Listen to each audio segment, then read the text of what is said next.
hay lugares donde el tiempo se detiene y el silencio pesa más que el ruido de las balas. Cuando el sargento Emiliano Torres fue enviado con su unidad a la Sierra Maldita, creyó que enfrentaría humedad, mosquitos y largas caminatas. Pero no imaginaba que, al caer la noche, algo más comenzaría a observarlos desde la oscuridad.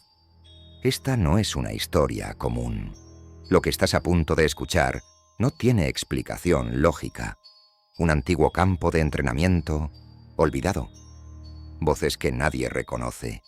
Y soldados que comienzan a perder el control, uno por uno. Hoy vas a conocer lo que realmente ocurrió durante aquella patrulla.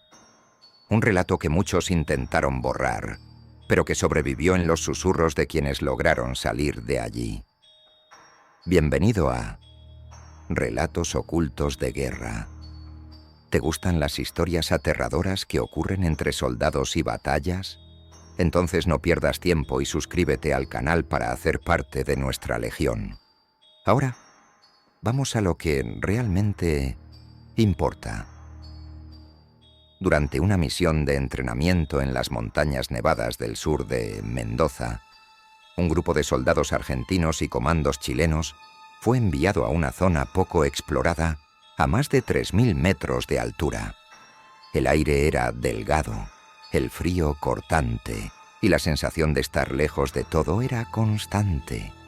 Antes de comenzar, los instructores advirtieron que, debido a la falta de oxígeno, podían surgir mareos, desorientación e incluso pequeñas ilusiones. Nadie lo tomó muy en serio.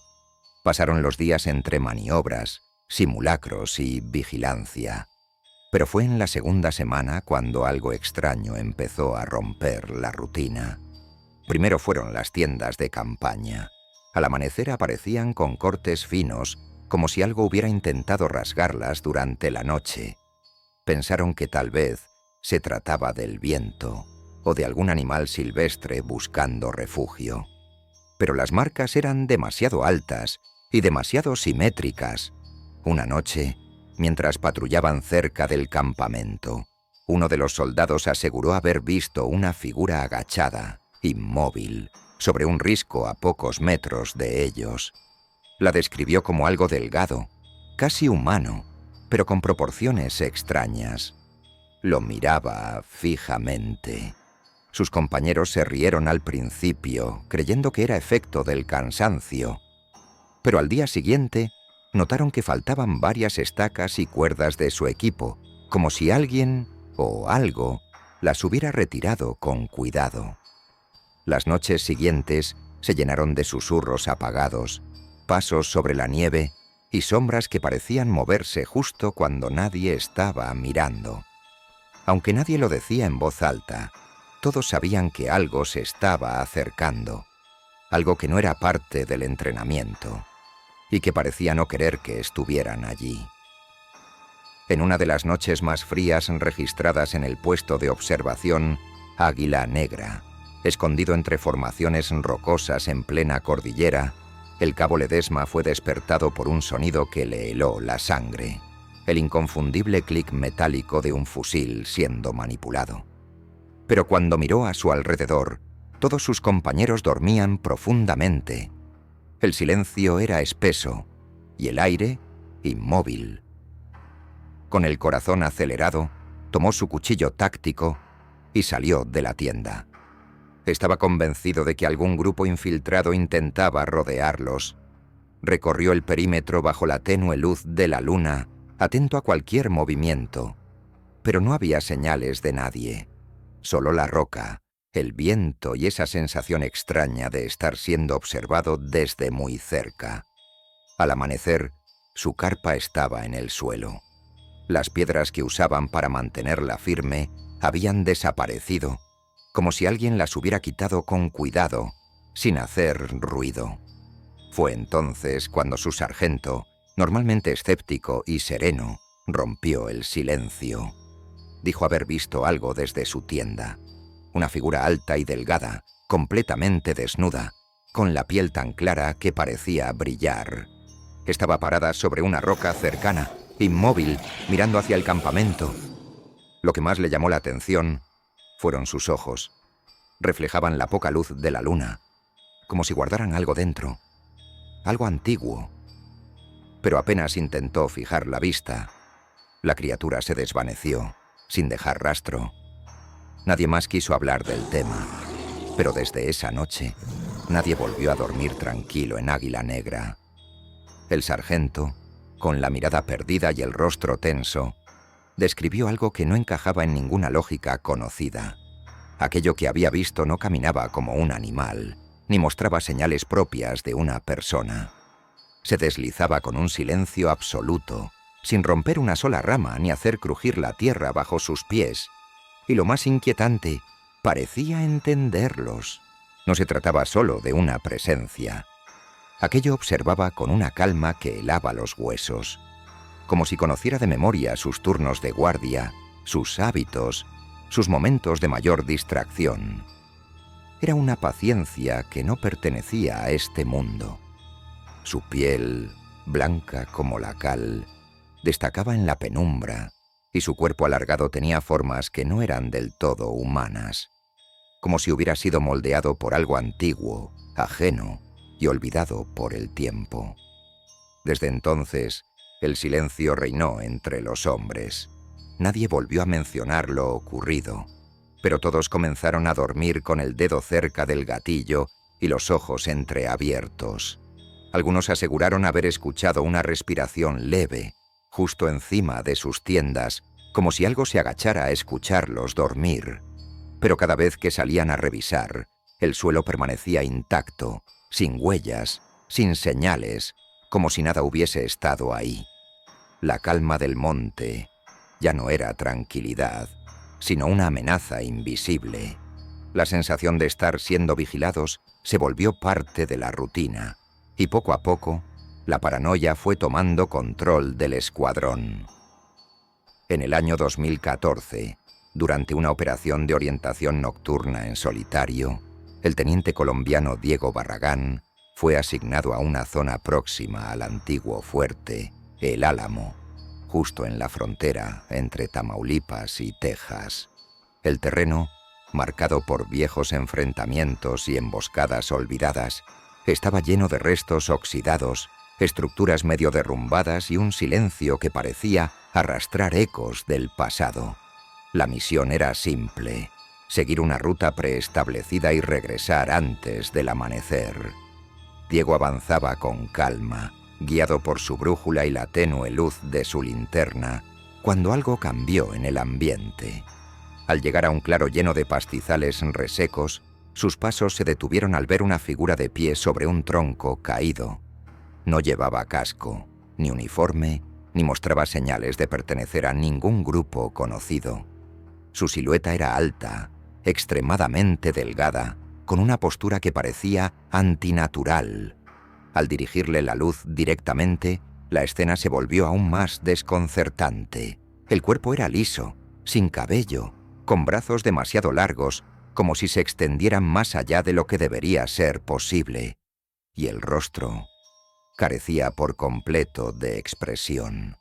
No parecía ni dormido ni despierto. Era algo vacío. Diego sintió como su linterna parpadeaba, como si la batería estuviera fallando sin razón.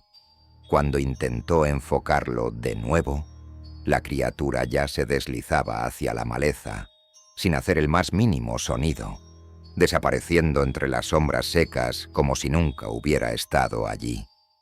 Desde esa noche, el teniente jamás volvió a patrullar solo, y entre los que conocen la historia, muchos aseguran que esa ruta está marcada por algo más que mapas y coordenadas. Es un tramo donde el pasado, la oscuridad y algo desconocido se cruzan en completo silencio. La humedad de la selva lo envolvía todo como una segunda piel. El teniente Diego Barragán, aún con la respiración entrecortada, intentaba mantener la calma mientras se alejaba de aquel claro donde había visto eso. Lo que fuera que se había alzado sobre el tronco caído no era parte del paisaje ni de ningún manual militar. Y aunque ya no estaba a la vista, su presencia seguía ahí, Lo sentía. Cada paso que daba era respondido con un crujido leve, pero constante, entre los arbustos. No era el viento, no eran animales, era algo que lo seguía, no con prisa, no con violencia, con calma, como si estuviera esperando algo, como si jugara con él. Diego aceleraba el paso, pero aquello también, y cada vez que se detenía para escuchar, el sonido también paraba, siempre a la misma distancia, siempre en la misma dirección. Su mente buscaba explicaciones. Podía ser otro soldado, algún lugareño, pero ninguna opción coincidía con lo que había visto. Ese cuerpo delgado, los brazos extensos, la forma en que se movía sin romper ni una rama, no era natural. El miedo se instaló en su pecho como un peso que no podía sacudirse. Quiso llamar por radio, pero la señal desapareció sin motivo. No había respuesta, solo estática. Corrió, no con estrategia, ni con dirección. Corrió como un niño que huye de algo que no entiende. Tropezó con raíces ocultas, se rasgó el uniforme al pasar entre ramas espinosas, cayó al barro. Se levantó sin mirar atrás. El bosque parecía cerrar el camino a cada paso, y aún así, él seguía. Corría porque sabía que si se detenía, algo lo alcanzaría. Finalmente, las luces de los vehículos militares parpadeando a lo lejos rompieron la pesadilla. El campamento. Gente. Seguridad. Se arrojó al suelo, jadeando, cubierto de sudor, barro y sangre seca. Cuando el comandante se acercó para interrogarlo, Diego mintió sin dudar. Dijo que se había desorientado, que su brújula falló. Nadie le haría preguntas si pensaban que solo se había perdido. Pero él sabía que no era así. Sabía que algo lo había seguido. Y en el fondo, tenía la sensación de que no lo había perdido de vista. Esa noche, Diego no durmió. Cada sombra, proyectada por las luces del campamento, parecía tener ojos. Cada crujido en la maleza hacía que su mano temblara cerca del arma. Incluso cuando estaba rodeado de compañeros, la sensación no lo abandonaba. No podía explicar lo que vio, pero sabía que seguía ahí, oculto en la espesura, esperando que alguien más se alejara del grupo. Años después, otro suceso extraño sacudió la región. Durante una patrulla en el mismo sector, el cabo mexicano Elías Morales reportó que uno de sus hombres desapareció por completo en un tramo seco del monte, a menos de 50 metros de distancia.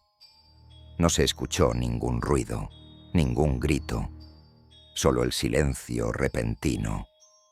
Al principio pensaron que era una deserción o un accidente, pero al buscarlo, encontraron su mochila perfectamente cerrada, en medio del camino, como si él mismo la hubiera colocado ahí con cuidado. No había huellas alrededor, ni marcas, nada.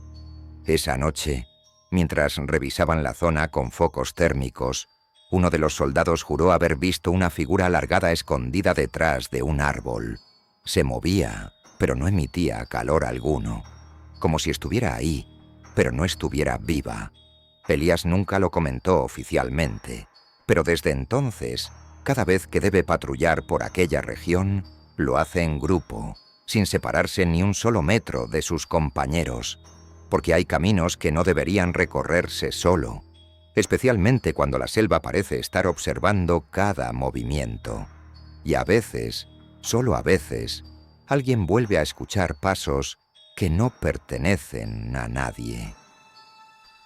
Durante una operación especial en plena selva boliviana, una unidad internacional integrada por soldados latinoamericanos y oficiales europeos recibió órdenes precisas de avanzar hacia un punto de posible actividad hostil. El terreno era denso, húmedo, y parecía tragarse cada paso, cada voz, cada señal. El oficial a cargo, un experimentado comandante español, revisó el mapa satelital junto con los registros topográficos y marcó una ruta directa hacia el objetivo. Todo parecía estar en orden, pero fue el sargento de reconocimiento, Matías Valverde, un militar chileno con años de experiencia en zonas selváticas, quien notó algo que le encendió una alarma interna. El mapa entregado a la tropa tenía una desviación mínima, casi imperceptible, pero suficiente como para alterar por completo el destino del grupo. Valverde pidió detener el avance. Bajo la excusa de revisar el equipo y corregir coordenadas, se alejó unos metros, sacó una versión antigua del mapa, una que había adquirido en una misión anterior con comunidades locales, y comparó ambos documentos. Fue entonces cuando lo vio. El camino sugerido pasaba justo por una zona marcada con antiguos símbolos grabados a mano, advertencias indígenas que indicaban un terreno vedado, una especie de tierra sellada, donde, según los habitantes más antiguos de la región, nadie debía pisar. El símbolo era claro, una figura humana rodeada de espinas, con ojos tachados y una gran marca en el pecho. A su alrededor, líneas en espiral que representaban el olvido. Los sabios de la zona lo llamaban el corredor del eco, un tramo donde, según las leyendas, se oían voces que imitaban a los vivos, pero no eran humanas. Valverde no dudó. Regresó al grupo y con tono firme, pero sin alarmar, convenció al comandante de cambiar la ruta. Propuso un desvío más largo, alegando irregularidades topográficas. El oficial aceptó a regañadientes, sin imaginar que aquella decisión cambiaría el destino de todos. 3 semanas después, un grupo civil de excursionistas, documentaristas independientes interesados en ruinas olvidadas de la región, ingresó exactamente por la zona que el mapa original marcaba como segura. Nunca regresaron. Un equipo de búsqueda logró encontrar restos de su campamento. Tiendas rasgadas, cámaras digitales completamente destruidas y lo más inquietante, rocas con marcas largas y profundas, como si hubieran sido raspadas por algo con fuerza y precisión anormal. No había señales de lucha, ni restos, ni objetos de valor. Todo parecía haber sido abandonado de forma repentina, como si algo los hubiese hecho huir sin tiempo de reacción. Las autoridades declararon el caso como pérdida en terreno hostil, pero los soldados que conocían el mapa maldito sabían que no era tan simple. Valverde guardó silencio. Nunca contó lo que realmente vio cuando se alejó un momento del grupo, en el borde del sendero prohibido. No habló de la figura que creyó ver entre las ramas. Una silueta blanca, alta, con los brazos pegados al cuerpo y la cabeza ladeada. Ni del sonido que escuchó. Una voz que lo llamó por su nombre, usando la voz exacta de su madre, fallecida años atrás. Años más tarde, en 2021, un equipo de geólogos bolivianos fue contratado para estudiar fenómenos magnéticos en esa misma región. Uno de ellos, el ingeniero Milton Suárez, relató algo desconcertante a su regreso, mientras instalaban sensores cerca de una formación rocosa triangular, ubicada dentro del área señalada por los símbolos indígenas. Notaron que las brújulas giraban sin control. Las baterías de los equipos se agotaban en minutos, y el ambiente se volvía irrespirable por momentos, con un olor metálico muy fuerte. Una noche, acampando cerca de esa formación, escucharon gritos. Al salir de sus tiendas, no vieron a nadie, pero uno de los geólogos juró haber escuchado a su hijo, llamándolo desde el bosque. Lo extraño, su hijo estaba a cientos de kilómetros, en casa. Nadie volvió a mencionar el hecho, y al día siguiente, el equipo abandonó el lugar sin completar las mediciones. Hasta hoy, la zona permanece sin registro oficial en los mapas modernos, pero aquellos que han patrullado por esos caminos saben que hay errores que no deben cometerse, y desvíos que, aunque parezcan innecesarios, pueden salvar vidas. A veces, lo que se esconde tras una línea mal trazada no es terreno, sino algo que lleva mucho tiempo esperando en silencio. Aquel último amanecer en la isla de Guam quedó grabado en la memoria de cada miembro del escuadrón. El silencio que envolvía el cuerpo suspendido entre los árboles era más fuerte que cualquier disparo, más perturbador que cualquier explosión. Nadie comprendía lo que había ocurrido realmente. El soldado no presentaba señales visibles de lucha, pero sus ojos eran completamente negros, vacíos, como si algo hubiera apagado su interior sin dejar rastro. Desde ese momento, no se volvió a mencionar el tema. El comando ordenó cerrar el informe con una explicación vaga, culpando a factores naturales. Pero entre los soldados circulaban susurros sobre las arañas de cristal y los hilos brillantes que seguían apareciendo en otras zonas de la selva, como si algo estuviera tejiendo lentamente una red que abarcaba más terreno cada día. Algunos creen que lo que encontraron fue una mutación provocada por los restos de guerra. Otros piensan que es algo mucho más antiguo, que estuvo oculto durante siglos y que solo ahora empieza a revelarse. ¿Y tú? ¿Crees que esta historia podría ser real? ¿Qué habrías hecho si estuvieras en el lugar del soldado Nicolás Reyes? Imagina esta imagen final. Una telaraña gigantesca entre los árboles, iluminada por la tenue luz del amanecer. En su centro no hay una araña, sino una figura humana, cubierta por un velo de seda, con los ojos oscuros observando en silencio. La cámara se aleja lentamente, mientras hilos invisibles comienzan a extenderse por la pantalla. Si este relato te estremeció, deja tu like, comenta lo que piensas y suscríbete al canal. Tu apoyo es esencial para que podamos seguir trayendo más historias ocultas, de esas que muchos prefieren olvidar, pero que siguen ahí, esperando ser contadas. Gracias por acompañarnos en otro viaje al lado desconocido de la guerra. Nos vemos en el próximo relato, donde el misterio apenas comienza. Hasta pronto y que duermas bien.